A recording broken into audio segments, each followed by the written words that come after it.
ये एलपीजी और जो हमारी एनर्जी सिक्योरिटी के सवाल है, ये सीधा सीधा हमारी विदेश नीति से जुड़ा हुआ सवाल है। हमारे देश के प्रधानमंत्री जी को भारतीय जनता पार्टी को जब मौका मिला था विश्व गुरु बनने का, भारतीय जनता पार्टी को जब मौका मिला था विश्व गुरु बनने का, तो वो विश्व गुरु नहीं बन पाए। और अगर विश्व गुरु बनते और शांति का संदेश जाता भारत से, जो हमारा संदेश हमेशा रहा है, हमें युद्ध के खिलाफ खड़ा होना था।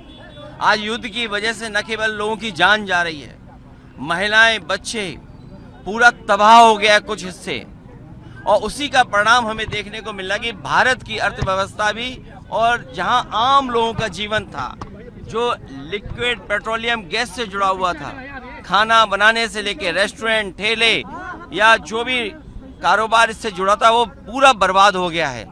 लिक्विड पेट्रोलियम गैस, कल भी मैंने कहा, आज लापता गैस है। एलपीजी मतलब लापता गैस जो मिल नहीं पा रही है। इससे सीधा सीधा आम आदमी प्रभावित हुआ है। सोनम वांगचुक को रिलीज करने की बात की है, सोनम वांगचुक को रिलीज करने की। सोनम वांगचुक रिलीज, सवाल ये कि वो जेल ही क्यों भेजे गए? उन्हें जेल नहीं भेजना चाहिए था।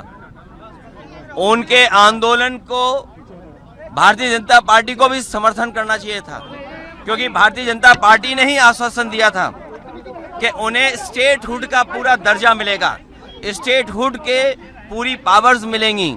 लेकिन भारतीय जनता पार्टी ने उनके साथ धोखा किया, और धोखा करके न केवल धोखा जनता को दिया, बल्कि उनके साथ भी जो व्यवहार किया, जिसमें जेल में जाना पड़ा, ये भारतीय जनता पार्टी की जिम्मेदारी बनती थी। ईरान ने कहा कि दोस्त है इंडिया, ईरान ने कहा दोस्त है इंडिया।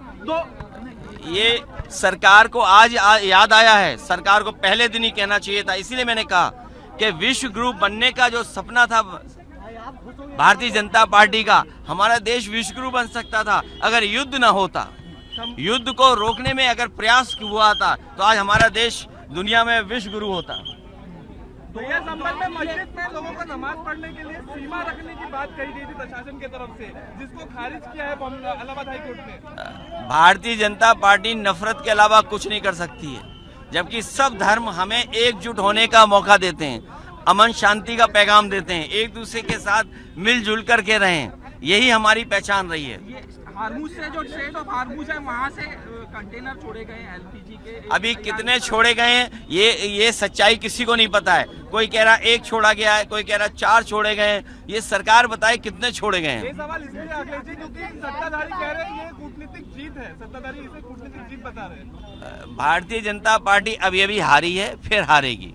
कह रहे हैं कि अपोजिशन है जो अफवाह फैला रही है एलपीजी को लेके, बाकी सब चीजों को। अरे महाराष्ट्र के लोग हमें बताएंगे या बीजेपी वाले बताएंगे अफवाहजीवी कौन है? अफवाहजीवी भारतीय जनता पार्टी के लोग हैं। सबसे ज्यादा अफवाह, झूठ बोलना, गुमराह करना, साजिश करना, षड्यंत्र करना, और सच्चाई तो ये है कि सबसे बड़े अफवाहजीवी अगर कोई है तो भारतीय जनता पार्टी के लोग हैं। धन्यवाद। धन्यवाद, बहुत धन्यवाद।